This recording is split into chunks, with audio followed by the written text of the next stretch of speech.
Today on Uncommonly Good MTG, we're playing with a Orzhov prototype deck where we're quickly going to be bouncing our little prototype babies back into full meal deals. Will our opponent be able to stand against the awful onslaught that this deck provides? Stay tuned to find out more.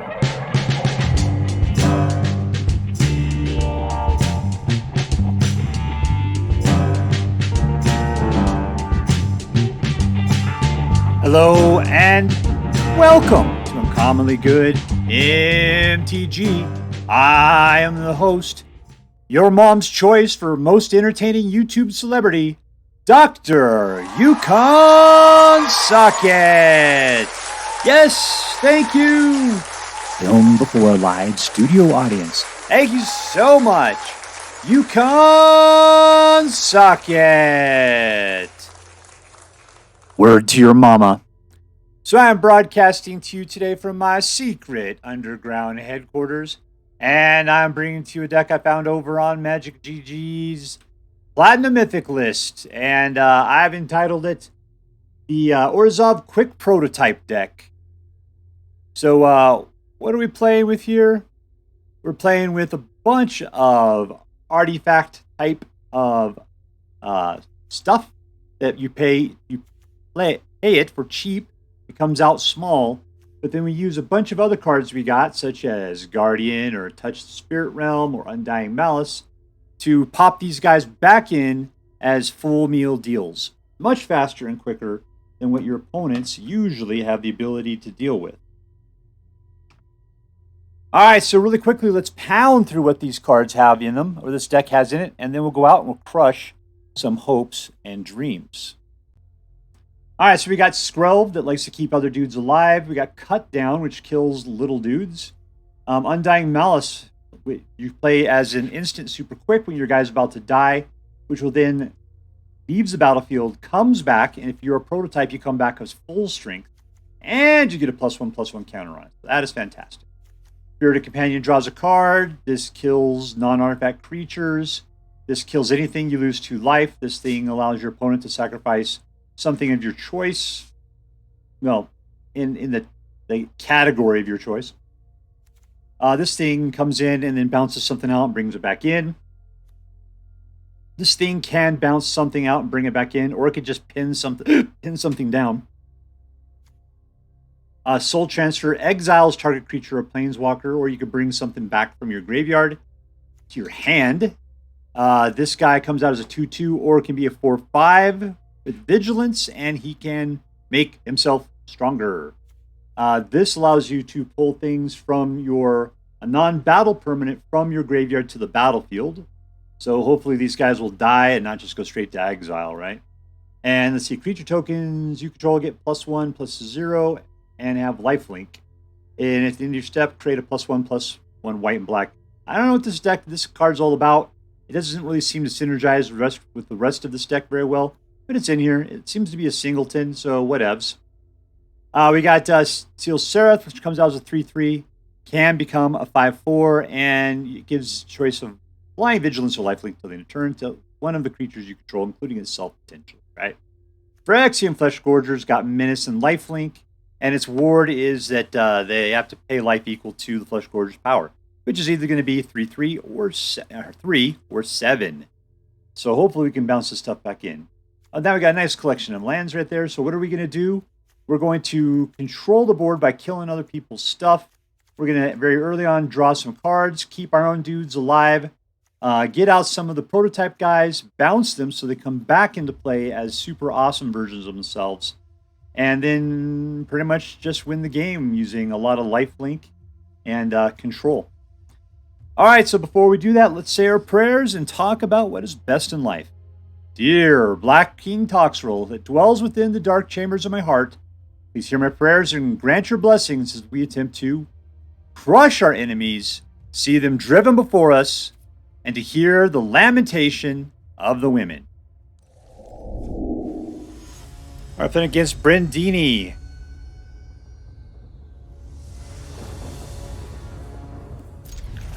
No black.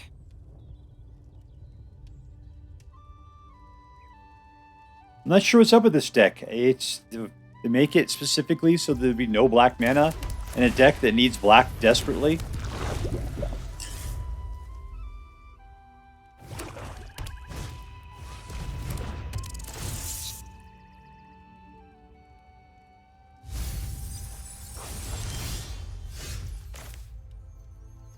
Whatever, 2 or more other lands. There's 2. We'll put this guy out.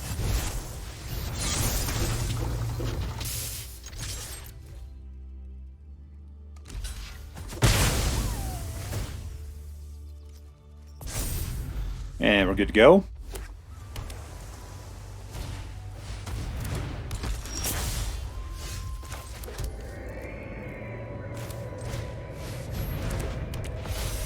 All right, super pump. There you go, you're a 4-5. Welcome to the big leagues.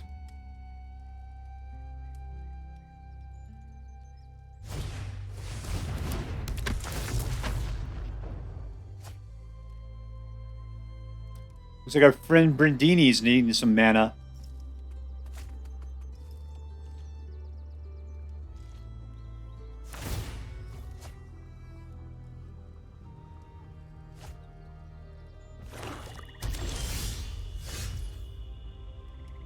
Let's see if we can get some mana. I need another black mana. That's not it.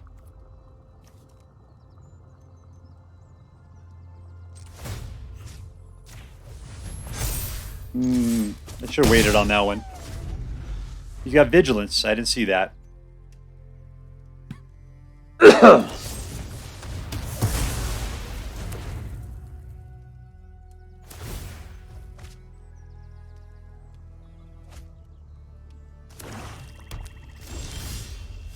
No black mana. That's not the greatest.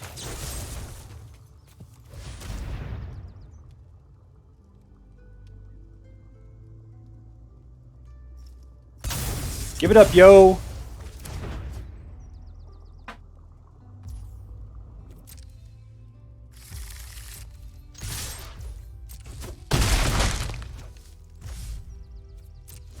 Okay, now my opponent's turn, we want to do that.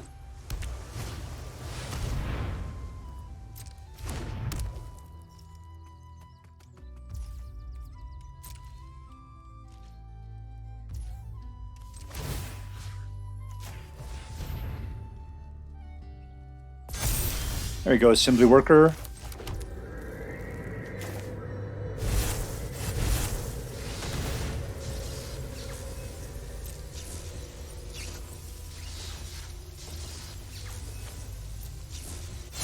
I should have touched the spirit realm is what I should have done.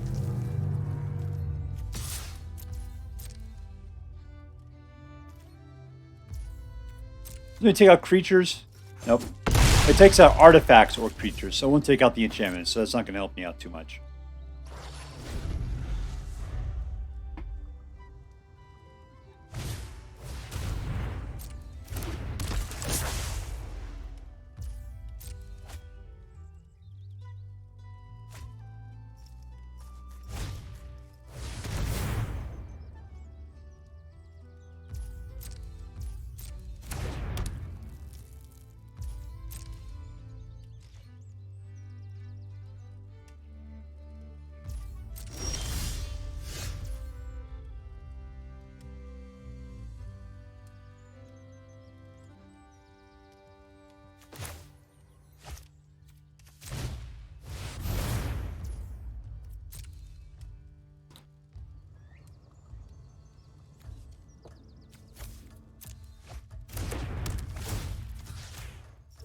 All right, let's take out that friend.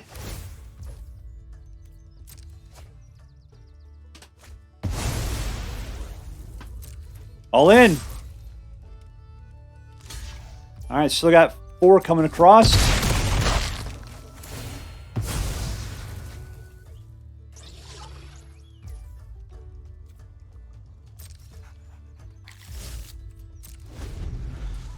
So he's up to 5 mana, and we win. All right, suck it, suckerfish.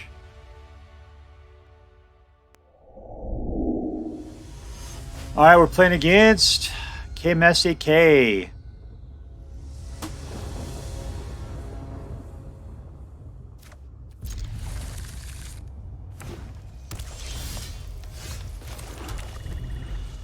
What are we going for here? A little bouncy bouncy, but we need 2 whites for that.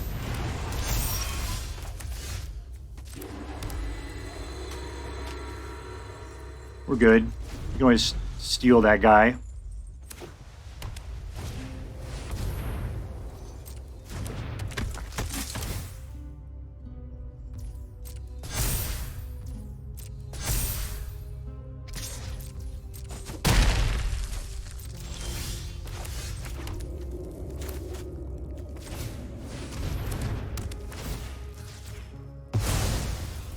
Alright, all our paths forward are right there.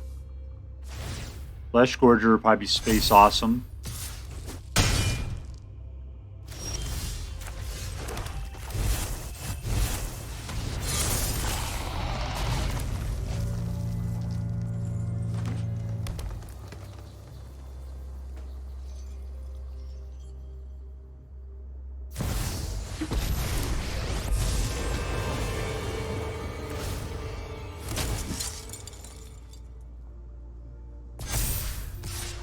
No blocks.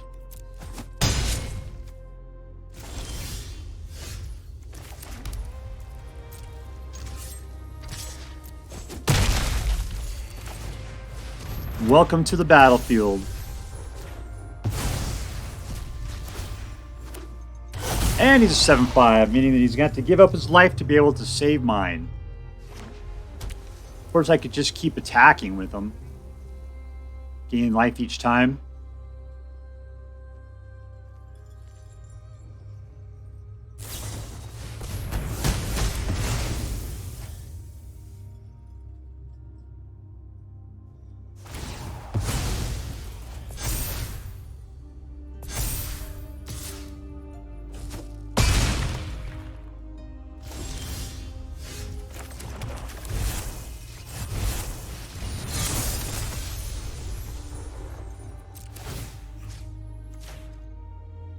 Let's give him flying. Sure, why not?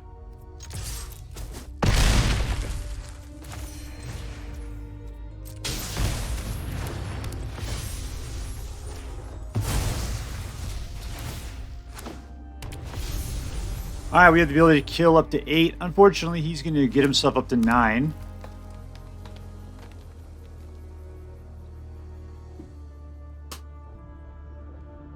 What do we got, though, otherwise? We've got 12, 13, 14, 15.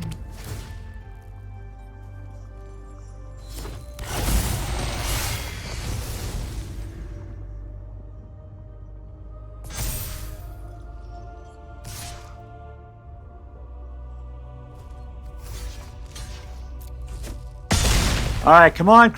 Something to steal the dude away from. That'll be good enough. There we go. Up.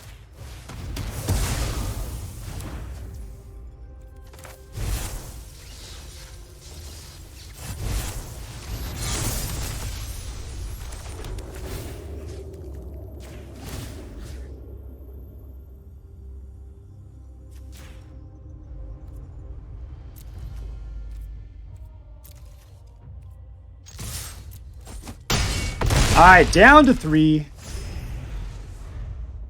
Except for the fact that he doesn't have the ability to block flying. I got one guy that can block flying. Good enough. So we're at 20. We're actually doing very well.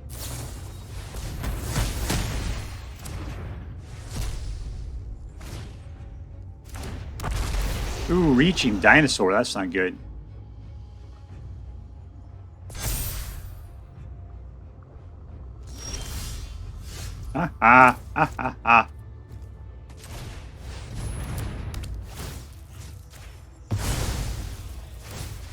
And we win! That was pure luck there at the end, but still. Victory! Alright, playing against Quickster.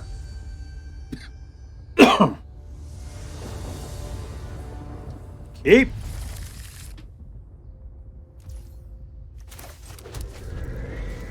Need some whites.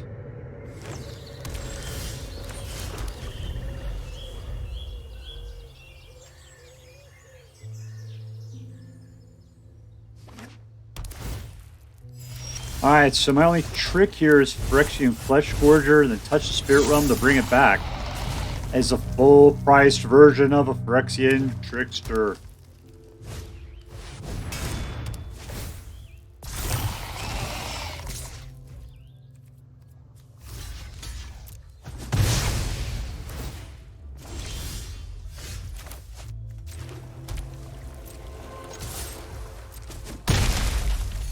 And pop.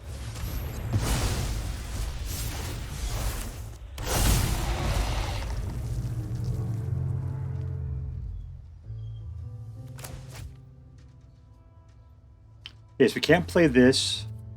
This could technically keep a guy alive.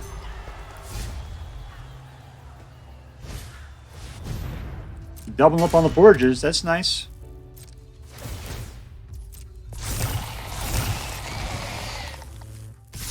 Okay, I'm going to gain 7 life for this.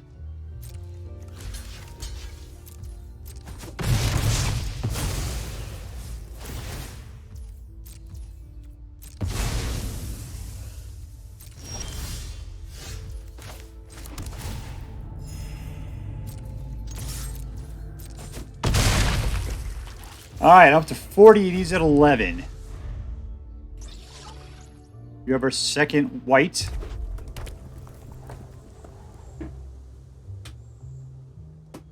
As long as he doesn't exile my guy, we're going to do pretty good. Can always bring him back.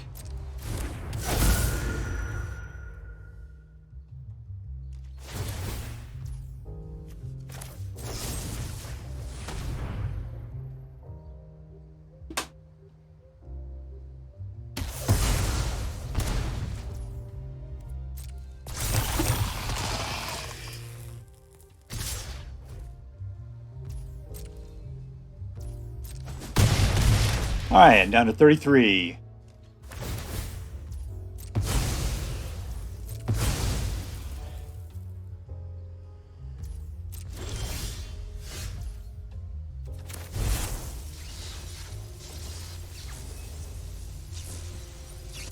Let's about this guy. He'll be better.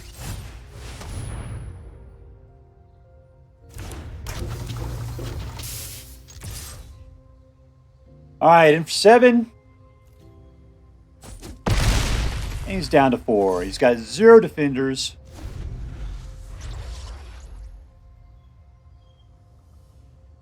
But we are tapped out. We do not have the ability to keep our guys alive. We can bring them back with Soul Transfer, though.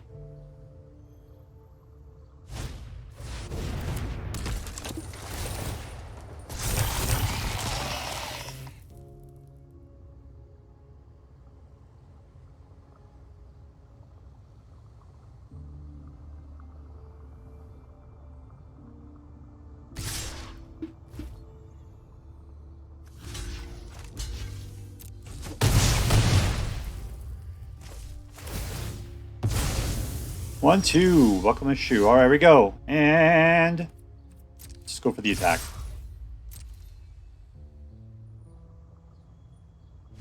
We win! It seemed like something tricksy was going to happen, but that did not occur.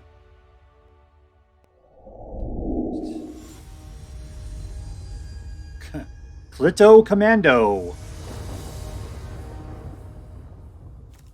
1, 2, keep.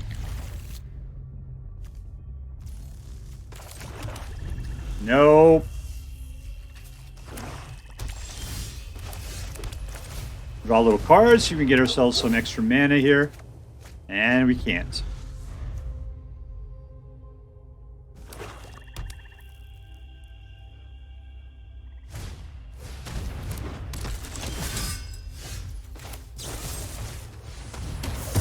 Death to you! Death!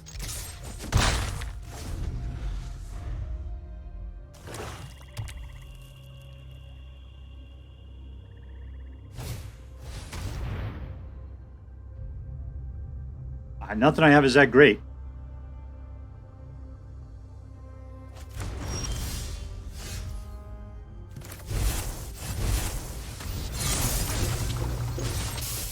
Yeah, you could have at least given me another mana for that extortion you did on me there. I'll extract your truth.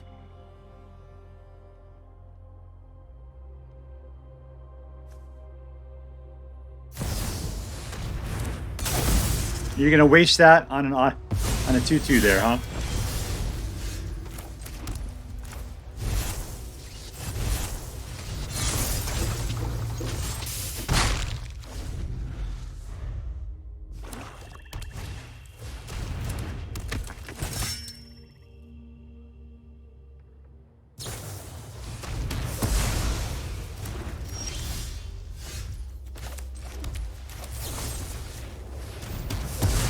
Death!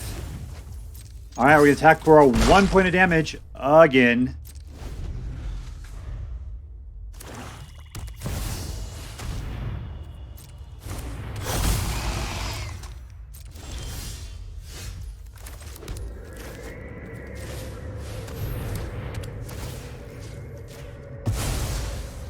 And in.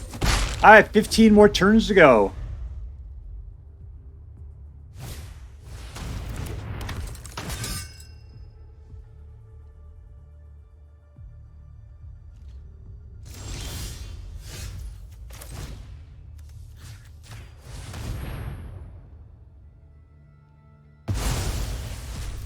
Alright, go get me something good, dog.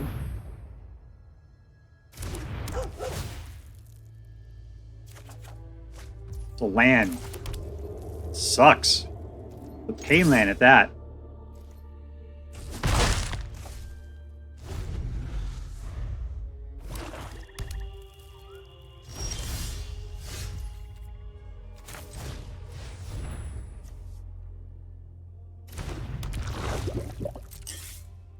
All right, now we're doing twice the amount of damage per turn. Ah!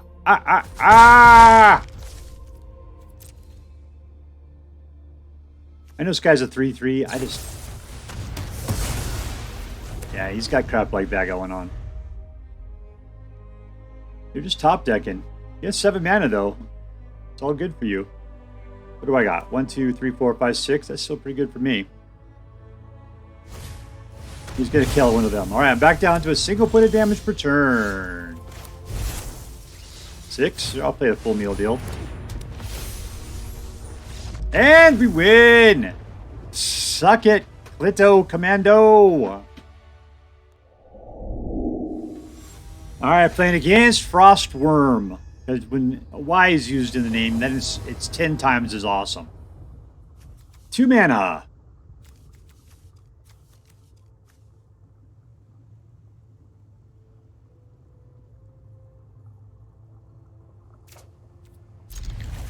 If I'm going to make this all work with 2 mana.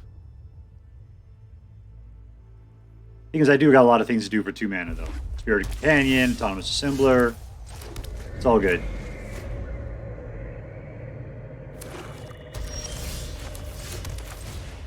Get out there, dog. Give me something good.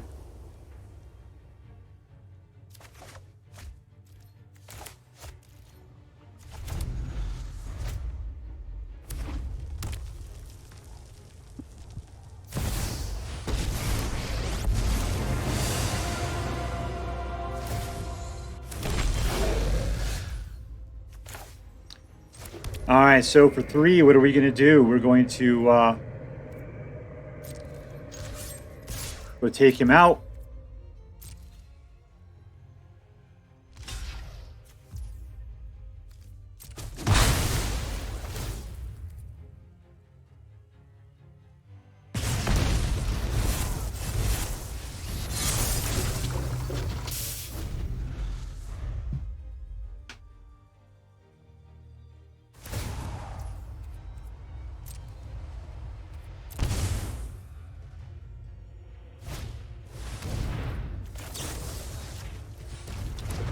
Finally get to use that trick. Finally.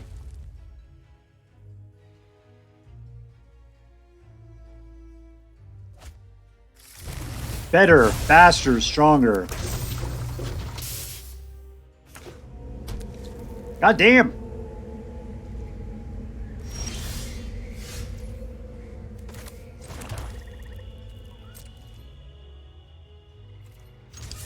knocking on Nicholas's door.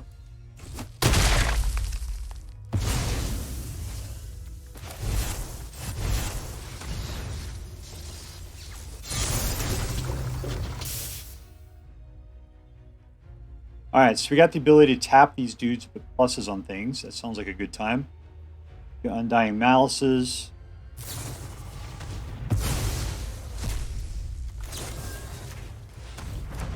Dude, I'd just give up if I were you.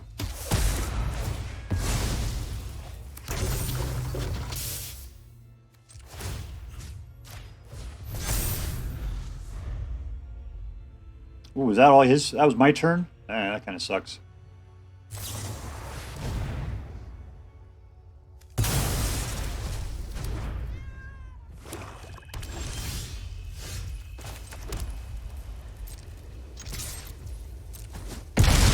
Anything to bring back?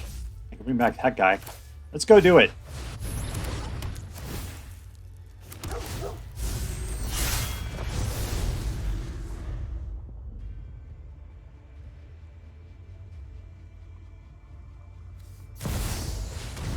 What does this even do?